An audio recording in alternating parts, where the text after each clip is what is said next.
नमस्कार मित्र हो. अजिंक्य तारा, माझा सखा, माझा सोबती आणि मंगळाई अर्थात आपल्या सर्वांची आई. आपले दैवत श्रीमंत छत्रपती शिवाजी महाराज यांच्या वास्तव्याने व पदस्पर्शाने पुनीत झालेल्या आणि सातारची शान असलेल्या अजिंक्य ताऱ्याबद्दलची माहिती म्हणजे त्याचा भूगोल, इतिहास, पर्यावरण, सद्यस्थिती याचा उहापोह, तसेच माझे 25 वर्षापेक्षा जास्त दैनंदिन मंगळाईला दर्शनास जाणे, त्यावेळी आलेले काही अनुभव आणि मी अजिंक्य ताऱ्यावर केलेले स्वल्प कार्य दृकश्राव्य माध्यमातून सादर करीत आहे. हे निवेदन तुम्हाला भावेल अशी आशा आहे. यातील इतिहास हा राजपत्रातून घेतलेला आहे. अन्य माहिती आंतरजाल, लोकांनी ऐकलेल्या व सांगितलेल्या गोष्टी यावर आधारित असून त्याच्या सत्यतेला मर्यादा असू शकते. या निवेदनात अजिंक्य ताऱ्याचा उल्लेख सोयीसाठी व नियमित वापरातला शब्द म्हणून किल्ला असाच केलेला आहे. अनेक तळी व सुंदर निसर्ग असलेल्या या ठिकाणी कश्यप, अत्री, भारद्वाज, विश्वामित्र, गौतम, जमदग्नी आणि वशिष्ठ ऋषींचे वास्तव्य होते व त्यांनी तपश्चर्या केली अशी श्रद्धा आहे. यामुळे येथील दक्षिणेकडील तळ्याकाठी स्वयंभू शिवलिंग मंदिर असून त्याला सप्तर्षी हे नाव होते. म्हणून या डोंगराला सप्तर्षीचा डोंगर असे म्हणत होते. या किल्ल्यावर 7 तळी असून त्यांची नावे दुधबावी, सागरी, सुलतानपीर, मंगळाई, शिवसागर, सप्तर्षी, कोटी आणि भवानी अशी आहेत. कोल्हापूर जवळील पन्हाळगडावर राज्य करणाऱ्या दुसऱ्या शिलाहार भोजराजाने हा किल्ला सुमारे 1190 साली बांधला. त्यांचे कुलदैवत महालक्ष्मी असल्याने त्यांनी सप्तर्षी डोंगरावर मंगळाईचे देऊळ बांधले. हीच ती गडदेवता मंगळाई होय आणि म्हणून या किल्ल्याला मंगळाई असेही नाव रूढ झाले. सप्तर्षी खालची वस्ती व याचा अपभ्रंश होऊन या खालच्या वस्तीचे नाव सातारा असे पडले. ईशान्य दिशेचे अजून एक नाव सातारा असून हे स्थान पन्हाळ्याच्या ईशान्येस असल्यानेही याचे नाव सातारा हे रूढ झाले. किल्ल्यावरील 7 तळी, 7 दऱ्या, 17 बुरुज व दारे तसेच 7 म्हणजे विपुल व 17 म्हणजे विस्तार या अन्य काही व्युत्पत्ती यामागे सांगितल्या जातात. सातारा राजधानी झाल्यानंतर पेशवाई काळात मराठा साम्राज्याचा विपुल विस्तार झाल्याने सातारा शहराची शेवटची व्युत्पत्ती जास्त योग्य वाटते. नंतरच्या काळात या ठिकाणी निजामशहा व आदिलशहा यांचे वर्चस्व होते. अहमदनगरच्या हुसेन निजामशहाची मुलगी व विजापूरच्या बादशाह आदिलशहाची राणी चांदबिबी हिला 1579 मध्ये येथे किल्ल्यावरती कैद करून ठेवले होते. आदिलशहा व विजापूरकर यांच्याकडून 1673 साली शिवाजी महाराजांनी हा किल्ला जिंकला. 1674 ते 1675 या काळात त्यांचा मुक्काम किल्ल्यावर होता. येथूनच त्यांनी देशसेवा, दानधर्म, अनुष्ठाने इत्यादी आजारपणातील विश्रांतीच्या काळात ही सर्व कार्य केलेली होती. 1698 साली राजारामाने विशाळगडावरून सातारा येथे राजधानी आणली. यानंतर साताऱ्याला राजधानीचा दर्जा प्राप्त झाला. 8 डिसेंबर 1699 ते 21 एप्रिल 1700 पर्यंत औरंगजेबाने आपल्या दक्षिण मोहिमेत या किल्ल्यास वेढा दिलेला होता. यावेळी त्याचा तळ करंजे भागात होता. औरंगजेब स्वतः वेढ्यावर लक्ष ठेवून होता. यावेळी किल्ल्यावरती सुबानजी लावंगारे आणि प्रयागजी प्रभू हे किल्लेदार किल्ला लढवित होते. बाहेरून संताजी धनाजी हे मोगलांच्या छावण्यांवर हल्ला करून त्यांची लुटालूट करत होते आणि रसदही मिळवू देत नव्हते. यावेळी किल्ल्यावर गनिमी काव्याने सज्जनगड परळीकडून रसद व धान्य पुरवठा होत होता. औरंगजेबाच्या मुलाने मंगळाईच्या तटाखाली 2 सुरुंग लावले होते. मराठे त्यावेळी तटावर होते. पहिल्या सुरुंगाने अनेक मराठे कामी आले. दुसऱ्या सुरुंगाने अशीच मराठ्यांची वाताहत होईल असे समजून मोगलांची मोठी फौज वर चढाई करू लागली. मात्र दुसऱ्या सुरुंगाचे सर्व दगड त्यांच्यावर पडून मोठा फौज फाटा दगावला. या सुरुंग हल्ल्यात प्रयागजी प्रभू सापडले होते, पण दैवयोगाने 2 दगडांच्या मध्ये ते अलगद सुखरूप राहिले. प्रयागजींनी वरून दगड लोटून व तोफगोळ्यांनी मोगलांना यापूर्वीच खूप हैराण केलेले होते. सातारचा अजिंक्यतारा व नंतरचा परळी वेढा यात औरंगजेबाचे अतोनात नुकसान झाले. आता औरंगजेबही कंटाळलेला होता. किल्ल्यावरही बरेच लोक कामी आलेले होते. रसद दारुगोळाही संपत आलेला होता. तेव्हा दोघांनीही तह करून म्हणजे तडजोड करून औरंगजेबाने हा किल्ला घेतला, पण तो त्याने जिंकून घेतलेला नव्हता. अर्थातच नंतर काही काळातच तारा राणीने हा पुन्हा आपल्या ताब्यात घेतला आणि त्यावेळी त्याचे नाव अजिंक्य तारा असे ठेवले. 12 जानेवारी 1708 या दिवशी छत्रपती शाहू महाराजांनी आपला राज्याभिषेक येथे करून घेतला आणि नवीन गाव वसवले. या वसविलेल्या गावाचे नाव त्यांनी शाहूनगर असे ठेवले. नंतर इंग्रजांनी संपूर्ण भारतावर ताबा घेईपर्यंत व मराठा राज्य खालसा झाल्यानंतर तो ईस्ट इंडिया कंपनी व नंतर इंग्रजांच्या ताब्यात गेला. राजधानी जवळचा किल्ला म्हणून हा अतिशय महत्त्वाचा व अनेक ज्ञात व अज्ञात घटनांचा साक्षीदार आहे. या इतिहासानंतर आपण किल्ल्याची जडणघडण व भूगोल पाहूया. सह्याद्रीच्या डोंगर रांगातील पश्चिम घाटाजवळचा हा किल्ला, ज्याचे पूर्वीचे नाव सप्तर्षी किंवा मंगळाईचा डोंगर असे होते, मोगलांच्या ताब्यात गेल्यावर औरंगजेबाने आपला मुलगा आझम याच्या नावावरून आझम तारा असे ठेवले. मात्र मराठ्यांनी पुन्हा तो जिंकल्यावर त्याचे नाव अजिंक्य तारा असे झाले. याला वर जाण्यासाठी दरवाजापर्यंत रस्ता असून तो आता चांगला झालेला आहे.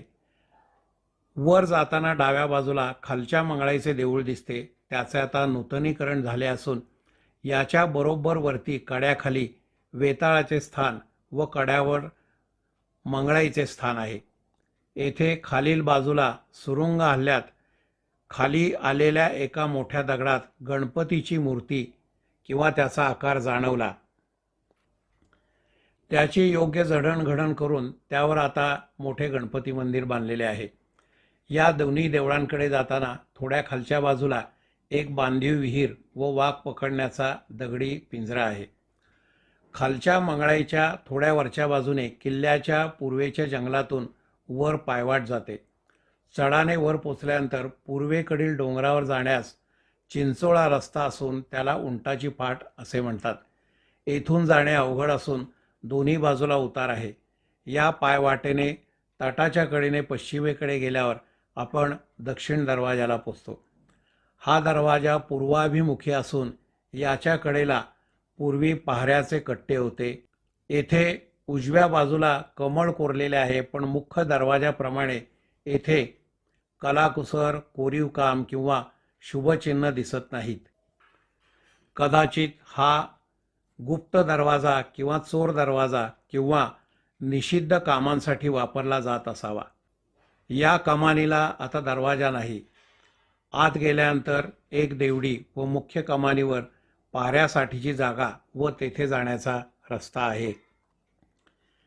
येथून वर जाण्याच्या पायऱ्या सुटलेल्या आहेत. वर चढाचा भाग चिंचोळा असून दक्षिणेकडे उतार दरी आहे. याच्या शेवटच्या काही भागात कित्येक वर्ष 1-2 दगडांचा आधार घेऊन मी वर जात होतो.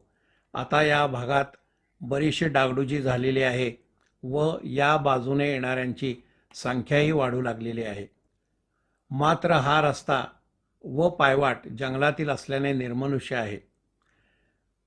पायऱ्यांनी वर गेल्यावर पुन्हा पूर्वेकडे वळल्यावर पश्चिमाभिमुखी कमान आहे. येथे पूर्वी दरवाजा नव्हता, मात्र आता तो नव्याने बसवलेला आहे. येथून वर गेल्यावर आपण किल्ल्यावर पोचतो. नंतर बांधीव कड्यावरून गेल्यावर मंगळाईला जातो व मधल्या सरळ रस्त्याने जाताना वाटेत 2 तळी व तळ्याशेजारी एक विहीर लागते. एकूण दक्षिण दरवाजा हा किल्ल्यावरून सुद्धा आणि खालून आल्यानंतर सुद्धा सहज दिसणारा असा नाही. आता आपण मुख्य दरवाजाची माहिती घेऊया. मुख्य दरवाजा हा पश्चिमाभिमुखी व प्रशस्त आहे. येथे दारापर्यंत वाहनाने जाता येते. रस्ता फार चढ नसलेला आहे, मात्र शेवटी वळणावरून चढ सुरू होतो. या ठिकाणाहून सज्जनगड व खिंडीतला गणपती यांचे मंदिर दिसते. मुख्य भक्कम अशा लाकडी दरवाजामध्ये दिंडी दरवाजा आहे व तोच नेहमी उघडा असतो. दगडी चौकटीच्या वर मधोमध गणपती असून उजवी व डावीकडे गरुड आणि हनुमान आहेत. ऐतिहासिक उल्लेखानुसार किल्ल्यावर मंगळाई, रत्नेश्वर, सप्तर्षी हनुमान व विष्णू किंवा विठ्ठल मंदिराचा उल्लेख आहे. गरुड हनुमंताच्या शिल्पाने आत विष्णू मंदिर असावे या गोष्टीस पुष्टी मिळते. मात्र अन्य 4 मंदिरे वगळता आत विष्णू किंवा विठ्ठल मंदिर दिसत नाही. कदाचित आक्रमण काळात मूर्ती हलवली गेली असावी किंवा दुर्लक्ष झाल्याने किंवा देखरेख न राहिल्याने ते कालौघात नष्ट झालेले असावे. दरवाजातून आत प्रवेश केल्यानंतर दोन्ही बाजूला मोठ्या देवड्या असून डावीकडे एक आत जाणारे दार, गुप्तदार, भुयार किंवा चोर दरवाजा असावा. आतील दगडांवर कोरीव काम, स्त्री पुरुष, कावड नेणारा माणूस इत्यादी गोष्टी कोरलेल्या आहेत.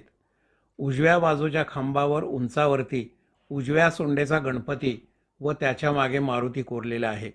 वर जाणाऱ्या पायऱ्या मजबूत असून डावीकडे खिडकी वजा झरोका व मुख्य दारावरती पहाऱ्याची आणि ध्वज उभारणीची जागा आहे. पायऱ्यांनी वर गेल्यावर उजवीकडे वळल्यानंतर अजून एक कमान लागते. अशा कमानी, दरवाजे संरक्षण आणि हल्ले रोखण्यासाठी असाव्यात. किल्ल्याच्या पश्चिमेचा डोंगर यवतेश्वर असून तोच रस्ता पुढे कास, महाबळेश्वर, वासोटा किल्ला येथे जातो. या दोन्हींच्या मध्ये एक बोगदा काढलेला असून त्यातून बाहेर गेल्यावर डावीकडून खिंडीतल्या गणपतीवरून कराडकडे जाता येते, तर उजव्या रस्त्याने पुढे गेल्यानंतर डावीकडे सज्जनगड, ठोसेघर, कोयनाखोरे इत्यादी लागते.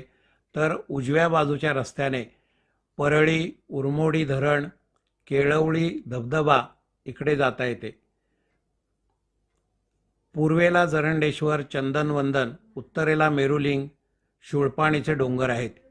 किल्ल्यावरून वेगवेगळ्या ठिकाणाहून आपल्याला पश्चिमेला उरमोडीचे धरण, कोयनाखोरे, वायव्येला वेण्णा धरण व खोरे, तर पूर्वेला कृष्णा नदीचे दर्शन होते. किल्ल्याला चहूबाजूने उंच कडे असून तटबंदी आहे, त्यामुळे त्याला नैसर्गिक संरक्षणही मिळालेले आहे. मात्र आता काही ठिकाणची तटबंदी ही ढासळलेली आहे. किल्ल्याच्या सर्व बाजूला निलगिरी, सागवान व अन्य अनेक प्रकारची झाडे यांची जंगले आहेत. वरचे पठार सुमारे 1100 मीटर लांब व 350 मीटर रुंद आहे. किल्ल्यावरील उत्तराभिमुखी हनुमान, रत्नेश्वर, सप्तर्षी, मंगळाई या मंदिरांचा जीर्णोद्धार आता झालेला आहे. पडीक अवस्थेतील किल्लेदाराचा भव्यवाडा, तुरुंग सदृश इमारती, दारुगोळा कोठार व रांजणे ही ठिकाणे आपल्याला बघता येतात. ब्रिटिश काळातील काही इमारती असून तेथे आता बिनतारी संदेश व दूरदर्शन यांची कार्यालये आहेत. मंगळाईच्या देवळाजवळ काही जुनी शिल्पे, पादुका, मूर्ती अंगणामध्ये दिसतात. दोन्ही दरवाजाजवळील बुरुजाप्रमाणे मंगळाईचा बुरुज मात्र सर्वात मोठा आहे. यावरून तटाखालचे वेताळाचे स्थान दिसते. किल्ल्यावर काही ठिकाणी वीरगळ ही समाधी स्वरूपात दिसून येतात. किल्ल्यावर आता अनेक स्वयंसेवी संस्थांनी स्वयंस्फूर्तीने नव्याने वृक्षारोपणही सुरू केलेले आहे. किल्ल्यावर अनेक तळे असून काही जोड तळी आहेत. आग्नेयेकडील तळ्याजवळ लहान विहीर आहे, ज्यातील पाण्याचा उपयोग पिण्यासाठी करत असत. तर मध्यभागेच्या तळ्याकाठी विटकाम करून मोटेची सोय आहे. सुमारे 60-65 साली येथे शेती होत असे. निरनिराळ्या ऋतूत किल्ल्याचे दर्शन बदलते. वसंत ऋतूत पांगारा व गुलमोहर फुलतो. मी पाहतोय तसा पांगाऱ्याचा पहिला बहर सप्तर्षी जवळच्या झाडाला येतो. नंतर मंगळाईच्या मागच्या झाडांना व नंतर किल्ल्यावरची सर्व झाडे लाल रंगाची उधळण करत फुलून येतात. दुरून हिरव्या जंगलात ही लाल झाडे फारच सुंदर दिसतात.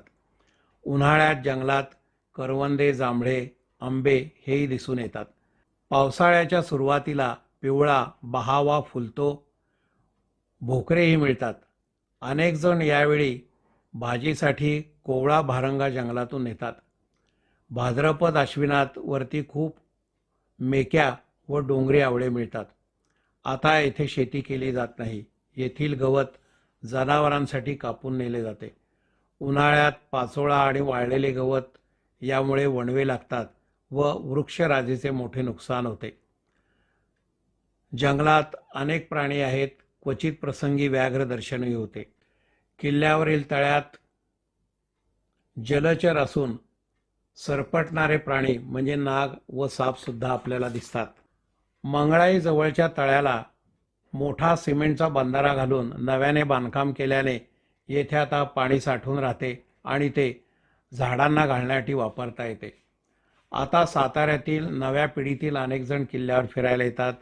तसेच वाहनांची सोय असल्याने अनेक पर्यटकही येथे भेट देतात. मंगळाईच्या बुरुजाजवळ मोठ्या लोखंडी अक्षरात अजिंक्य तारा असे लिहिलेले नाव लावलेले आहे. ते दुरूनही आपल्याला दिसून येते. नवरात्रात मंगळाईला व हनुमान जयंतीला उत्तराभिमुखी मारुतीच्या दर्शनाला अनेक भक्त येतात. मात्र अद्यापही किल्ल्यावर पिण्याच्या पाण्याची व्यवस्था नाही. दारात आता खाण्याच्या गोष्टी व पिण्याचे पाणी मात्र मिळू लागलेले आहे. भत्ते बंद झाल्याने पूर्वी म्हणजे माझ्या लहानपणी सुमारे 60 साली सूर्योदयाला दारे उघडणे व सूर्यास्ताला बंद करणे ही शिवशाहीतील परंपरा मात्र आता संपलेली आहे.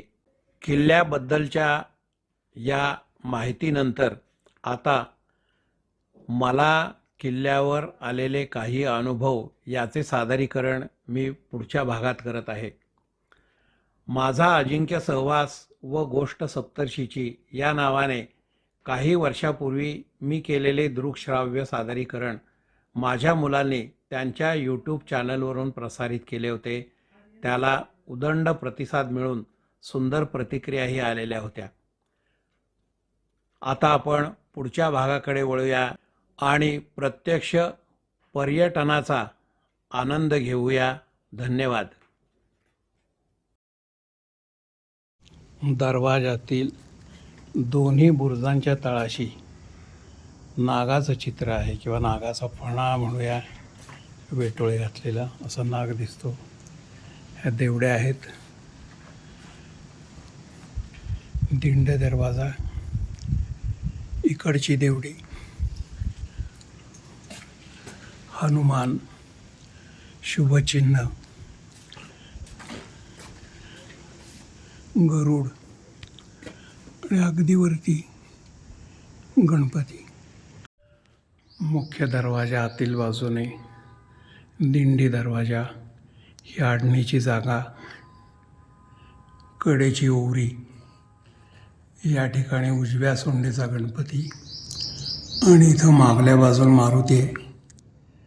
आणि या बाजूला आल्यानंतर इथं शिवाजी महाराजांची स्थापना केलेली आहे.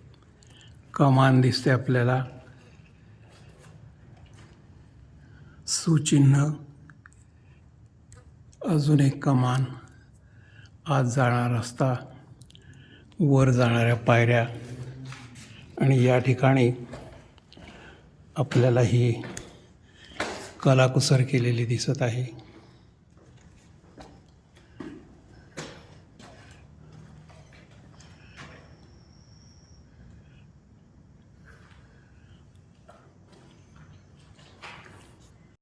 मुख्य दरवाजाचा आतील भाग, पायऱ्या, वर येणाऱ्या, इथून वर जाणाऱ्या पायऱ्या आणि ध्वजाचे ठिकाण, कडेचा झरोका इथं दिसतो.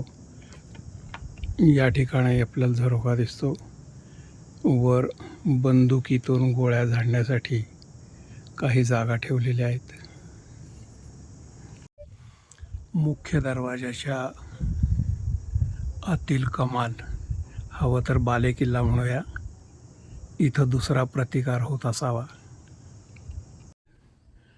दक्षिण दरवाजाकडे येणारा हा रस्ता, हे उंच प्रस्तरकडे या बाजूला आपल्याला दिसतात आणि ही पहारेकऱ्यांची उभारण्याची जागा म्हणून आता तुटलेली आहे.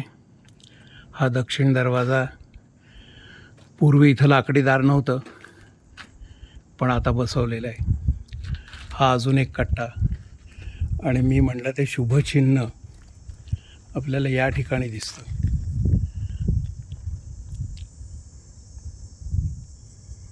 असं मग अजून कुठं दिसत नाही आणि अर्थात ही पलीकडे एकदम दरी आहे आणि अर्थातच हा वर जाण्याचा रस्ता.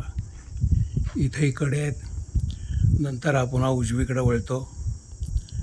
दक्षिण दरवाजाचं हे दार पूर्वाभिमुखी आहे आणि वरचं जे दार आहे त्याला आपण बालेकिल्ला म्हणू, ते पश्चिमाभिमुखी आहे. दक्षिण दरवाजा इथून आपण पूर्व बाजूला बघतोय आणि या ठिकाणी ही उंटाची पाठ आहे, आपल्याला दिसते पहा, दोन्ही बाजूकडे आणि अतिशय अरुंद अशी पाऊलवाट आहे. आणि इथून आपण पलीकडं या डोंगरावरती जातो. या पायऱ्या आता बनवलेल्या आहेत आणि या ठिकाणी हा जो वरचा भाग दिसतो, इथं आता पायऱ्या आहेत. पण काही वर्षापूर्वी केवळ 2च दगड होते, त्याला धरून मी जात असे आणि अर्थात तिथून निसटलं तर ही पलीकडं मोठी दरीच आहे. परंतु असं काही घडलेलं नाही आहे. ही मंगळाईचीच कृपा आहे.